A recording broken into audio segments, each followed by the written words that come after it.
नमस्कार, स्वागत है आप सभी का तुलसी तीर्थ के इस चैनल पर। आपका निरंतर स्नेह, आपका आशीर्वाद सदा बना हुआ है और आशा करती हूँ सदा बना रहेगा। हमने एक नई श्रृंखला आरंभ की है। अब की बार है हमारी पौराणिक कथाएं। पिछली कथा में हमने सत्यवान और सावित्री की कथा कही थी और आज हम जिस राजकुमार का परिचय कराने जा रहे हैं वो है राजकुमार ध्रुव। हमारी मम्मी भी कहानी सुनाया करती थी कि एक ध्रुव तारा है, तो आज मैं उस कथा को कहने जा रही हूँ जो हमारी बचपन की कथा में हमारी माँ हमें सुनाया करती थी। एक बार की बात, उत्तानपाद नामक एक राजा राज्य करते हैं। दो रानियां सुनीति और सुरुचि। प्रत्येक रानी का एक एक पुत्र। सुनीति के पुत्र का नाम ध्रुव तो सुरुचि के पुत्र का नाम उत्तम।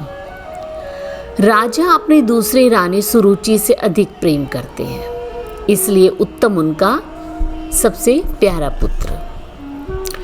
एक दिन ध्रुव ने सोचा कि उत्तम उसके पिता की गोद में बैठा खेल रहा था। उसकी भी इच्छा हुई वो भी अपने पिता की गोद में बैठकर खेले। अपने पिता के पास गया, कहा, पिताजी मुझे भी अपनी गोद में उठा लीजिए ना, मैं भी आपके साथ खेलना चाहता हूँ। लेकिन सौतेली माँ सुरुचि ने कहा, ध्रुव आप उतने भाग्यशाली नहीं, क्योंकि आपने मेरे पुत्र के रूप में जन्म नहीं लिया, इसलिए केवल मेरे पुत्र को ही राजा की गोद में बैठने की अनुमति है। जाइए भगवान विष्णु से प्रार्थना कीजिए अगले जन्म में आप मेरे पुत्र के रूप में पैदा हो सके। सौतेली माँ के इन कठोर शब्दों से ध्रुव को बहुत तकलीफ हुई, बहुत आहत हुआ। ध्रुव रोते हुए अपनी माँ सुनीति के पास गया। जो कुछ भी हुआ था सारा वृतांत ध्रुव ने अपनी माँ सुनीति से कह सुनाया। सुनीति ने अपने पुत्र को यह कहते हुए सांत्वना दी कि चिंता मत करो पुत्र, भगवान विष्णु तो महान है, हम सब उसी से ही प्रेम करते हैं और वो हम सब से प्रेम करते हैं। भगवान विष्णु ही तुम्हारा ख्याल रखेंगे। ध्रुव ने पूछा, क्या भगवान विष्णु उसके पिता से अधिक महान है? तो उसकी माँ ने कहा, निस्संदेह वह सबसे महान है। तो ध्रुव ने भगवान विष्णु को खोजने का निर्णय कर लिया। 10 वर्ष का बालक ध्रुव अपना महल छोड़ दिया, भगवान विष्णु की तलाश में जंगल की ओर चल पड़ा। जंगल में कई दिनों तक चलता रहा। एक दिन नारद मुनि से जा मिला। नारद मुनि ने पूछा, आपके जैसा छोटा बालक यहाँ कैसे, इस वीरान जंगल में कैसे? ध्रुव ने कहा कि वह भगवान विष्णु को खोज रहा है। नारद ने कहा, मुझे डर है कि इस तरह जंगल में भटकते हुए तो आपको भगवान मिलेंगे नहीं। इसके लिए तो आपको ध्रुव कठोर तपस्या करनी पड़ेगी। क्या आप तैयार हैं कठोर तपस्या के लिए? ध्रुव ने कहा, मैं तपस्या के लिए तैयार हूं। मुझे बताइए भगवान को खुश करने के लिए क्या करना होगा? नारद ने कहा, तपस्या आप जैसे मासूम बच्चों के लिए नहीं। आपको यमुना नदी के किनारे एक खास पेड़ के नीचे बैठना होगा। बिना भोजन के, बिना पानी के, बिना सोए, बिना व्यायाम किए सालों तक भगवान का नाम जप करना होगा। ध्रुव ने नारद को उनकी सलाह के लिए धन्यवाद दिया। यमुना के किनारे एक पेड़ के नीचे चला गया। वह वहां नीचे बैठकर ओम नमो नारायणाय का जाप करने लगा। कई साल बीत गए, ध्रुव वहां से हिला ही नहीं। आखिरकार भगवान विष्णु को उसके सामने प्रकट होना ही पड़ा, एक अबोध बालक की तपस्या के लिए, कि मेरे लिए एक अबोध बालक कितना तप कर रहा है। भगवान विष्णु का हृदय पिघल जाता है, आ जाते हैं उसके सामने। जब ध्रुव ने तपस्या शुरू की थी ना, तब अनेकों सवाल उसके दिमाग में होते थे कि जब भगवान आएंगे मैं ये पूछूंगा, जब ये बोलेंगे मैं ये जवाब दूंगा।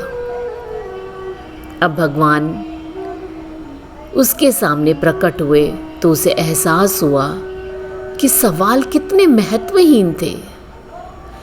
भगवान विष्णु ने कहा कि मैं तुम्हारी भक्ति से बहुत प्रसन्न हूँ बालक, बताओ तुम्हारी क्या इच्छा है।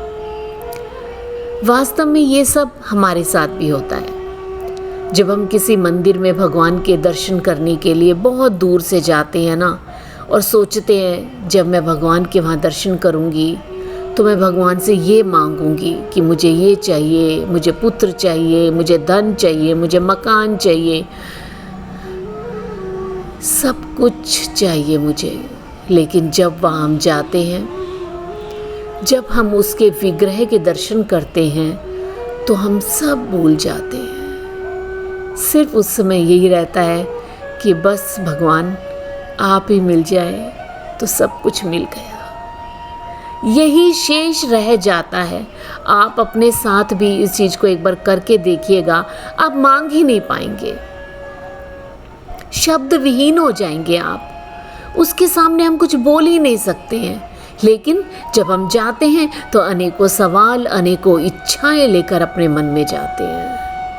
यही ध्रुव ने भी किया कि जब भगवान दर्शन देंगे ना, मैं ये मांगूंगा, मैं ये प्रश्न पूछूंगा, मैं ये उत्तर दूंगा।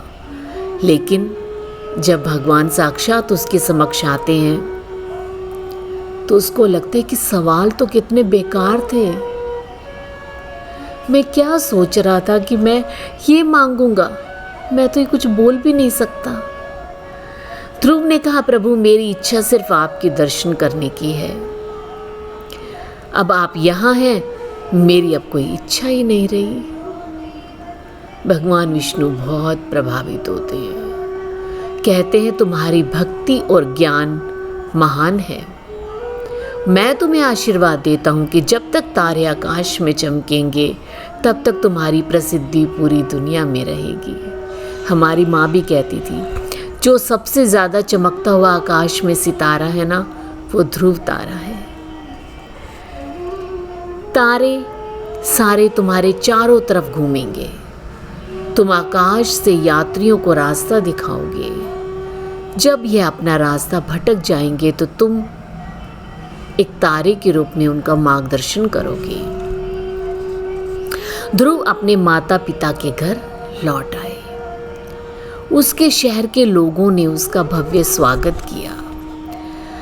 अपने पिता की मृत्यु के बाद ध्रुव ने न्यायपूर्वक शासन किया, एक महान राजा साबित हुए। जब उनका अंतिम समय आया तो आकाश में एक चमकीले तारे के रूप में परिवर्तित हो गए। यहाँ तक हम आज भी उत्तरी ध्रुव में स्थित तारे को यात्रियों को रास्ता दिखाते हुए देख भी सकते हैं। ये थी एक छोटे से बालक ध्रुव की तपस्या, जो अबोध होते हुए एक यही इच्छा मन में लेते हुए कि भगवान ही हम सबके हैं, वही हमारी माता है, वही हमारे पिता हैं। अनेकों सवाल लिए हुए छोटा सा एक अबोध बालक, 10 वर्ष का एक अबोध बालक तपस्या करने के लिए जाता है और अनेकों सवालों के साथ बैठा। जब ईश्वर सामने आते हैं, उनके तेज के आगे सब व्यर्थ। सिर्फ यही लगता है कि बस आपकी एक झलक ने ही जीवन को संवार दिया। हम बोल ही नहीं पाते। बहुत सुंदर कथा। आशा करती हूँ आपको ये भी ये कथा बहुत पसंद आई होगी। आपने अपना कीमती समय दिया, इस कथा को सुना। इसके लिए मैं आपका बहुत बहुत धन्यवाद करती हूँ। मिलते हैं एक और अगली कथा में, हमारी पौराणिक कथाओं में। तब तक के लिए तुलसी तीर्थ का आप सभी को नमस्कार, आप सभी का धन्यवाद।